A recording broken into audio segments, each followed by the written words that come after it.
une panthère noire s'approche discrètement d'un troupeau de gazelles.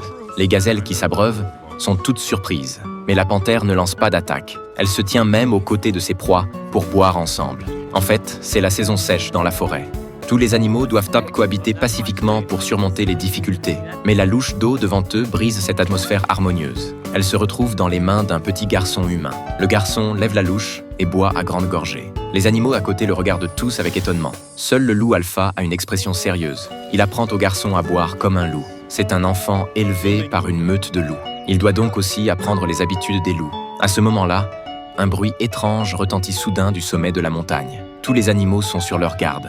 Il s'avère que le dominateur de la forêt est arrivé ici, en raison de son tempérament imprévisible. Aucun animal n'a peur de lui. Le garçon se cache aussi discrètement derrière le loup alpha, mais le tigre le repère d'un coup d'œil. C'est pour le garçon qu'il est venu, parce que les humains lui ont crevé un œil.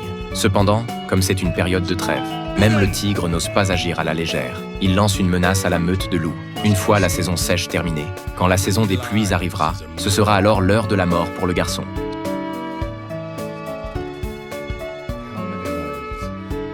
Cependant, la saison des pluies a fini par arriver. Ce continent retrouve à nouveau sa vitalité. Mais pour le garçon, c'est un signe avant-coureur de la mort. En voyant le rocher de la paix constamment inondé par la pluie, la meute de loups doit également convoquer une réunion d'urgence pour discuter de contre-mesures. S'ils veulent protéger le garçon, ils attireront inévitablement la catastrophe mortelle du tigre. Le garçon le sait bien aussi. Il ne veut pas mettre la meute de loups qu'il a élevée au bord de la vie et de la mort. Il décide donc de quitter cet endroit. Même la panthère noire, le professeur du garçon, déclare que le renvoyer parmi les humains est la seule façon d'assurer sa sécurité. Comme toutes les mères, la mère louve ne veut pas que le garçon la quitte, craignant qu'il soit maltraité. Mais le garçon lui dit « Peu importe où je serai à l'avenir, je serai toujours ton fils, bien qu'à contre-cœur. » Mais pour sa sécurité, la mère louve doit également accepter.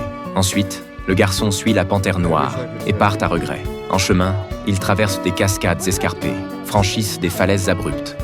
Ils sortent rapidement du territoire de la meute de loups. Sur la route, ils rencontrent un troupeau d'éléphants. Dès qu'elle les voit, la panthère noire demande immédiatement au garçon de s'incliner.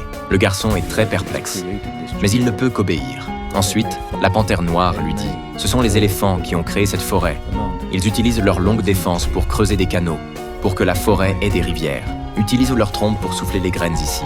Pour que la forêt ait des arbres, ce sont eux qui ont créé la vie. » Mais à ce moment-là, le garçon ne comprend pas ce que veut dire la panthère noire.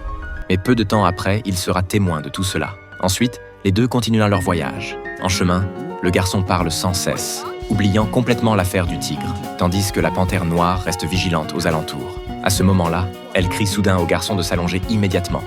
Mais le garçon est un peu perplexe. Le tigre se jette soudain sur le garçon.